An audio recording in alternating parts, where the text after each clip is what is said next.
Welcome back to Invest Global. Today we're going to be going through the 5 low cap altcoins for May of 2021, breaking these down from their website, really what they're doing fundamentally, and show you the more technical details over on CoinGecko. Along with this, I'll actually be sharing 3 altcoins that I think are kind of anchors.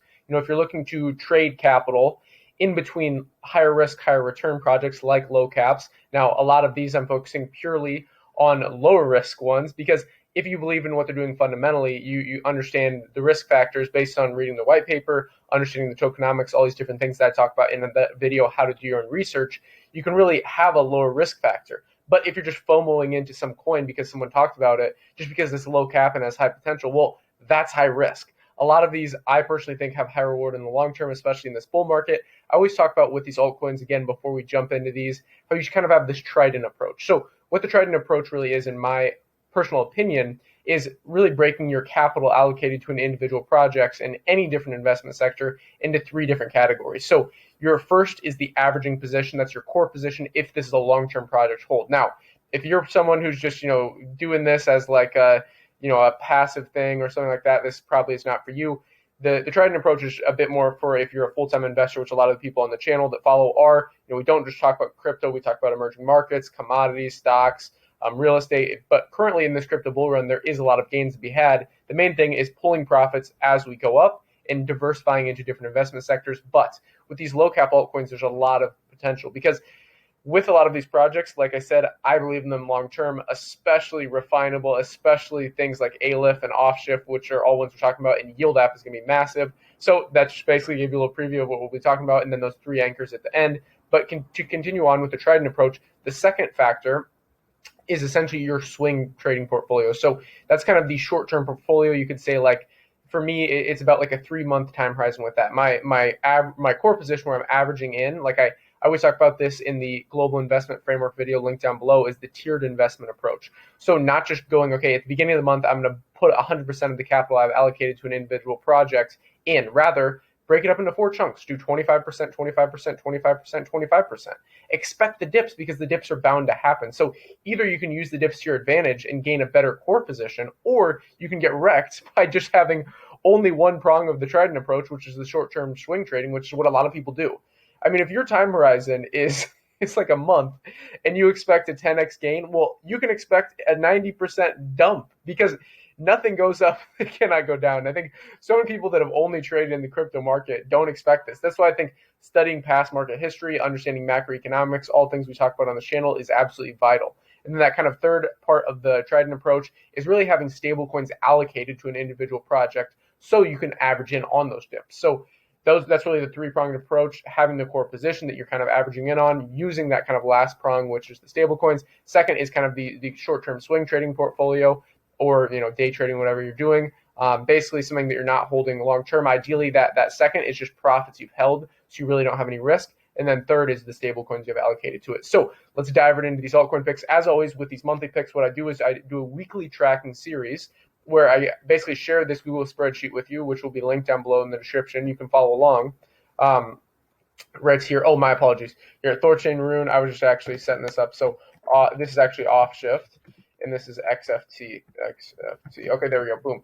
So basically, we'll be tracking these every single week, and then at the end of the month, doing a monthly kind of roundup. In the very first month, we even did this, and we had a nice 40x gain with a cake called Cake under $1. Now it's done over a 40x. Absolutely ridiculous. Again, these projects that I talk about, I really believe in for the long term. Yes, you can focus on just the short term if you want. I don't necessarily recommend this. Obviously, it's not financial advice, but I recommend if you can at least think about this 3-pronged approach, doing this because then you have a better understanding, a better kind of plan going into an investment. So let's waste no more time, hop right in. Again, I'll have timestamps throughout the video, and everything we talked about will be linked down below in the description. So first off, we have Refinable. Now, this is basically bringing NFTs to the Binance Smart Chain ecosystem. I think this is massive, mainly because NFTs are being pushed away from the Ethereum network because of the large transaction fees. Let's say you want to sell like maybe a piece of art that's only worth like a $20 in ETH. Well, the transaction costs just to make the piece of art are going to cost more than what you'll actually make. So that's why putting NFTs on something like Solana, something like Binance Smart Chain, something like even like MATIC, Polygon, kind of that layer 2 scaling solution, which is one of our anchors, is very, very valuable. So not only is Refinable doing this, but it's also working with kind of top people in the like influencer space, I guess you could say. I don't know a ton of people. Like I'm not big into the social media space of consuming things. So like Mr. Beast is like a very popular YouTuber. He's with Refinable. I know they have a partnership there, and it's still relatively low market cap. Now this is the only market cap that's even over 50 million in this whole series. Like, well, rather, sorry, over 100 million. Yield App is around 80 million, and then Exeedme is right around 50 million. But this is really the highest market cap out of these kind of low cap projects. I consider really anything low cap or really low cap if it's under like 300 million to 250 million. So right around 14,000 people like this. At time recording this, it's sitting at $3.28, and it's had a nice little bit of a pullback. Basically, how I go about researching a lot of these tokens is I talk about it in the How to Do Your Own Research video, looking at fundamentals, sentimentals, technicals, and on-chain data. But if you don't have the time for all those things, what you can do is look at by category in CoinGecko. And this is a somewhat of a new feature within CoinGecko, which is my preferred tracker, basically coin tracker of choice, because they have a bit more accurate data than CoinMarketCap, but I have nothing against CoinMarketCap. I use them as well. But if I'm really looking at for precision data, I go to CoinGecko. So on here, you can essentially see with each of these categories, the ones that I've been looking at for these 5 picks are kind of alternatives to Ethereum, since it still hasn't fully rolled out this ETH 2.0, basically having lower congestion, lower fees, all these different things in the network. So Binance Smart Chain I find very interesting. Solana I've been talking a lot about with 50,000 TPS compared to Ethereum's 30 TPS, and that's transactions per second. And then you have Polkadot, which is basically creating a bridge between all the blockchains, which I love. So all of these are very interesting if you're going on a scale of what's the most decentralized to the most centralized. Binance Smart Chain is a bit more centralized. Then I would say you could probably say, Polkadot and Solana are honestly kind of even, but Polkadot is a little bit more decentralized than Solana, in my opinion. You can have your own. But again, it's hard because so many people just go, oh, it's decentralized, and they think it's binary. No, nothing is really binary. Just like I talked about with investing in any of these coins. You should never think about this binary. You should always go, okay, let me break this up. Let me apply the tiered investing strategy. Let me watch the video called Global Investment Framework, link down below. Again, that basically lays out how you can identify narrative, form a thesis, and then test that thesis against an antithesis. Find the new synthesis, that's the new thesis, kind of the scientific way of thinking. That is absolutely vital with any really investment sector, especially with low cap altcoins. So again, high risk, high reward. So as I was saying, in each of these, you can essentially see if you go down, I was looking at under pretty much most of them under 100 million in market cap. Reef is very interesting too, but Reef has kind of seen a nice little rise there. I was looking at most projects that I like fundamentally that have seen a nice consolidation, have kind of overcorrected since this dip in the crypto market following the Doge pump. So PokerStarter is another one where, it's higher market cap, but the PokerStarter is so undervalued. I included it in the last one. I've been very, very bullish on averaging in just consistently. I'll probably be doing this throughout the bull run because this is one that, PokerStarter I'm holding very, very long term. I've done multiple videos on this. So let me see. I was going to show you here Refinable on Binance Smart Chain. So it is ranked, what is it? So this is just how you can essentially identify these. So rank 256. So if you go into categories on here, so you would just go to markets, you would go to categories, you see it says new, and then like for example, this is BSC, so Binance Smart Chain. You can see kind of the top stats, and Refinable is, sorry about this. Okay, yep, Reef was there, Refinable right here. So fine, you can see it really, like out of these, this is the only one that's kind of in the red there. So it hasn't really seen this massive rise, which a lot of people were expecting, especially with these giant partnerships and tokenized real estate. So again, kind of bringing NFTs onto the Binance Smart Chain ecosystem. You can check out their website here. Again, I'll have this a link down below. You can get it on PancakeSwap since it's on Binance Smart Chain, and PancakeSwap has very, very low fees. So that's great. You can see Mr. Beast, Binance, good to see. And they're partnering with Labs Group, which is tokenized real estate, which is something I'm very interested in with emerging market real estate, having tokenized versions of this. I'm not the biggest fan. It's okay, the digital art space, but I'm just not, I'm not an artist. I'm not like an industry expertise on that. I'm more focused on, I do a lot of traveling and touring different properties, touring different investment opportunities, foreign brokerage accounts, investing in different stock markets around the world. So as you can see, it really hasn't seen this rise. It's still below this kind of initial price here, and it's a very new project. So we're not going to spend too much more time there. I hope you understand that.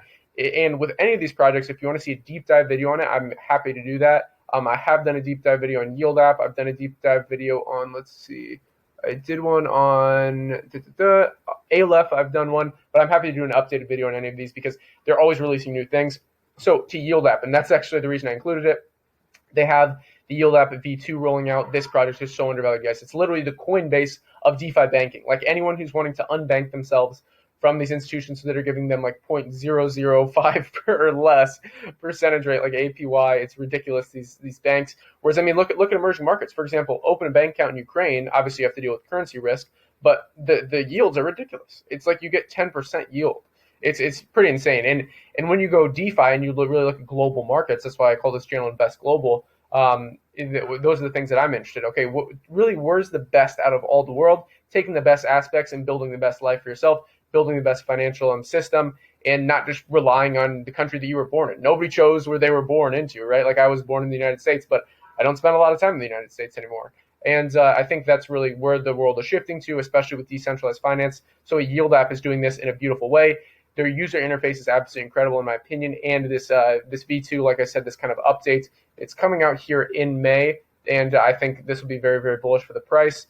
The trading volume is a bit low. That's something to keep in mind. Again, guys, be careful with any of these projects. Only average in. Do not at all spend all of your nut on any of these projects. Obviously, again, not financial advice, but be very, very balanced with this. Go, okay, let me expect dips. Let me do the tiered investment approach. So that's kind of Yield app. You can see their website over here. So DeFi banking in your pocket. You can see very nice interface. Again, I kind of see this as kind of the Coinbase for a DeFi, as I was saying. So you can earn all these nice annual percentage rates, basically kind of taking the best of the decentralized finance industry and putting it all in one application. Exeedme, XED. This is kind of the gaming play. I'm not necessarily a big gamer, but I think this is fascinating, especially in the creator economy where I know there's obviously this narrative. Basically, the way that I look at any of these things is I look at what's the narrative and let me build a thesis around this narrative. Let me think multiple steps deep. Okay, so do you think gaming is going to increase in the future or decrease? I think increase. More things, more people are going to do this. I think maybe when I'm retired, I'll start playing video games. I really am not doing this at all at this time in my life.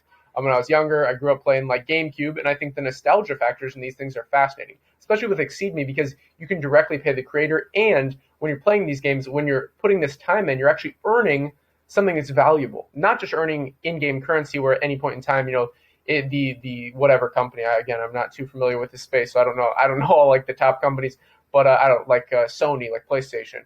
They maybe could ban you or something like this. Essentially, you have these centralized organizations. Exeedme is decentralizing this. I love it. There's all these people that are doing like Twitch streaming, and I know that's a massive, massive economy. I'm drawing a blank on that. E-gaming is what I'm trying to point out. But so do you see the narrative of e-gaming increasing or decreasing? I see it only increasing.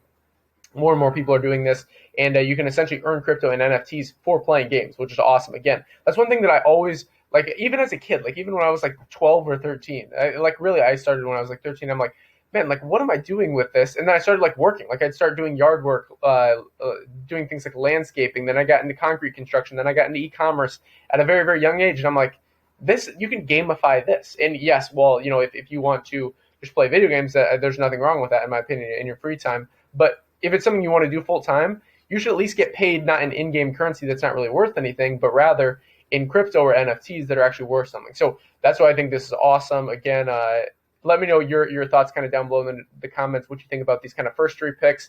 Exeedme, I always like to at least include a couple of these because of these kind of like gaming plays, because I do see these as like a long-term thing. And Exeedme has actually seen a massive, massive pullback. Exeedme was on, if I remember correctly, it is on here. Yep, Saffron, Bondly. Let's see. Aleph. I think it was on Solana is where I'd identified it, if I remember correctly. Radium's also a great one. I included Radium on the top three alternatives to Uniswap. Just bear with me here for a second. I'll just show you how I kind of saw this. This kind of stuck out to me because, again, most of these projects I know about kind of from a high-level overview. Some I've done a deep dive into. But then if I see the price really take a nice correction back, where, I mean, it's one where I want to be averaging in on, that's where I identify the narrative. My bad. It must have been on here. Yeah, that's what it is. It's on here. Okay, so you get the point. Exeedme is... There we go. Okay, my apologies. So it's ranked 552, right around $52 million in market cap, 95 cents. That's kind of how I saw it. So this stuck out to me. You saw this massive, massive dump here and kind of push towards sideways. It's just been consolidating. Yeah. So overall, I think this is a great project. but it has seen this kind of further pullback than a lot of other projects, and it could be an interesting play. Again, I like to look at things when it's not popular, when people aren't talking about them a lot. Now, some of them, for example, Refinable, even though a lot of people are talking about it, I still think it's undervalued because look at the price action. Look at what's been going on. There's also, again, with each of these, there's a lot more details I can get into, but I'm just kind of introducing you to these for these monthly picks. And then throughout the month, when we do these weekly tracking series, again, on the spreadsheet, which you can check out down below in the description, and you just hit request if you wanna have it for yourself and kind of follow along with the series. And you can even you can edit it. Like basically, it'll allow you access to view the spreadsheet, and you can just copy the spreadsheet, so you can duplicate it and then edit your own thing. So let's say maybe you like 2 of these, maybe you even like 1. Then you can just use the same structure that I'm doing, check in each month with your picks, and then maybe share it with in the comments, if you had great picks along the way. But yeah, I basically put these out every week so you can kind of see how I'm going about doing some of these low cap ones. Most of these, my positions are from profits from other investments, so I'm not really putting a ton of money into low cap coins that are in a way it can be like playing the lottery because you never know. Low cap coins, it can be a bit risky. So moving on to Aleph.im, I got into this project very, very early, kind of identified the beauty of Aleph. It's right around a $38 million market cap, right around 46 cents. In the official website, again, with all these, I will have linked down below in the description. So they basically describe themselves as cloud computing for DeFi and Web3 simplified. Now, this project, again, when I do a deep dive, it's probably going to get a bit more complicated, but just keep it at a high-level overview. You have kind of this Internet of Things market, right? So you have, in the original .com boom, you had just kind of this narrative of, okay, we are going to digitize things. Things in your day-to-day life are going to go from analog to digital. Now we have digital to Web3, which is even better because the current digital versions, things like you have these centralized organizations, Facebook, Twitter, Amazon, Netflix, all of these are centralized. They store your data, and at any point in time, they can kick you off. But with Web3, with kind of more decentralized aspects of things, with even like Web3 domains, Unstoppable Domains has this, Handshake Domains has this, you're moving towards a system that is, you have your own sovereign rights, okay? So you control your own data, you control these things, and Aleph.im is basically a layer on top of this. You can kind of think about it as that. So allow your blockchain-enabled app to securely access trusted off-chain data or computation within a couple lines of code. So again, this one is a little bit more complex, to be quite honest, but I'm trying to keep it at a high-level overview, so I'm not getting dug down into the details. You can see there are decentralized applications down there. APY of around 16%, backing up NFTs there. Okay, so back over to the CoinGecko listing, and then we'll share the last one, and then again the 3 anchors we'll talk about here near the end. The anchors are basically the higher cap ones. That's what I'm talking about.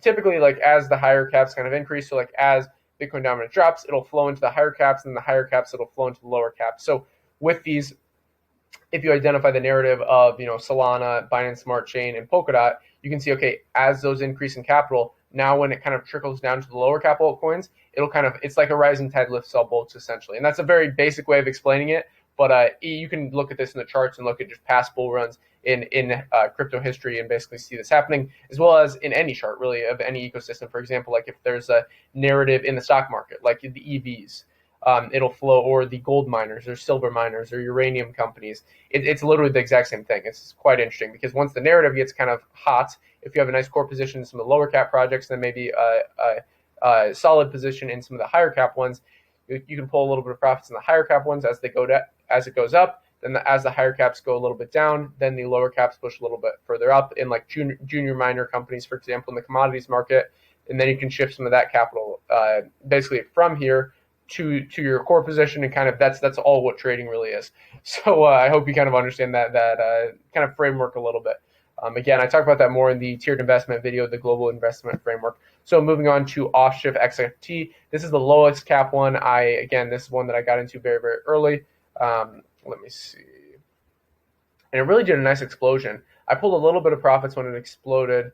I was in Istanbul, and yeah. It was like my second month in Istanbul, and it saw this crazy explosion. Saw that explosion, this explosion. It's just been pushing down from here. I personally think we're going to break these all-time highs. You can see there's kind of this a little bit of a support or resistance level rather, right around that $8, $8.75 mark right there. So I think we're seeing this nice consolidation down, and if you understand what Offshift is doing fundamentally, you can see that okay, maybe this is a interesting position because we're about to retest this support level here. You see this long kind of history of support level. This is very, very low cap, so be very careful. But we could see a nice pump up. I mean, it's at what, $2.10. This all-time high was at $8.88. So around, you could see a nice little 4x just to get to that previous resistance level. And then typically 3 touches on a resistance level in general, I would say it's about a 60-40% chance, 60% chance that it breaks above, 40% chance that we break back down, probably testing these levels again. You can kind of think of these levels. I talk about this in the course Global TA, Global Technical Analysis. The third one in the series is going to be posted tomorrow. But basically in the series, I break down technical analysis in detail. So the first 2 have just been basically introductions to technical analysis. This next one will be very much focused on indicators, trading strategies, different things like this. This is basically a full course that anyone would sell for thousands of dollars. I'm just putting it out completely for free, and I'm building it basically so you can not only trade in the crypto market, but you can trade Forex, you can trade commodities, really anything you're looking at, using charting patterns to essentially have a better framework around, okay, how can I get in or get out of a project? So with this, again, as I was saying, you can think about it like tapping ice or tapping glass. Like the more it taps on this individual point, the higher the chances of it breaking through or breaking down. It can be inverse, right? So support and resistance. But in this case, it's this resistance level up here.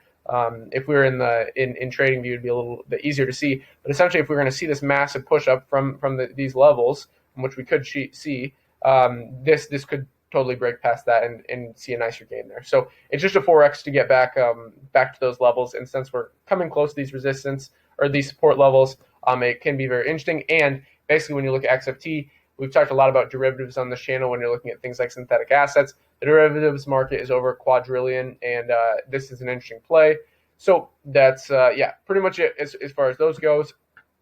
Now, for the kind of anchor coins, this is, I guess you could say, the lower cap one. This is Elio Trades coin, Super Farm. They're doing great things with this. It's like Super Starter, this like launchpad on their ecosystem. Absolutely love what they're doing there. And then a Polygon and FTX. FTX is this exchange token that I've held for a very long time. I really, really like FTX as a platform. I talked about, how you could trade the Coinbase IPO early. So you could get in at I think it was like $50 at one point or something like this. And, they had their public listing at $250, so you got a nice gain there. FTX essentially is just a great exchange, really, really decentralized, much more than a lot of other exchanges out there. And then Polygon, MATIC, this is a layer 2 scaling solution, and there's a lot of great things going on there, as well as more launchpads. So this whole launchpad narrative I really, really like because it's much better than this ICO narrative back in 2017. It's basically innovating on this, creating incubators, actually helping these projects out. So FTX obviously does not have a launchpad because it's an exchange and it's not like Binance. It's a bit different, but I can do an individual video on any of those. Maybe we'll track those throughout the series as well, the anchor projects. Just let me know in the comments what you think about these coins. What are your favorite low cap projects, as well as what are kind of the anchors that you're looking at for here in May. As always, if you enjoyed the video, hit the like button, subscribe to the channel to stay up to date, hit the notification bell because it's time-sensitive content. You don't want to be watching this in May of 2022 when these projects have already done incredible gains. You probably want to identify these narratives. Take this in as data. Again, not financial advice. Take this in as data. Take it in as educational purposes. Form your own opinion. Form your own thesis, and then apply that thesis. Go watch the Global Investment Framework video. I talk a lot about this. So again, like, subscribe, button all, invest global, and until next time.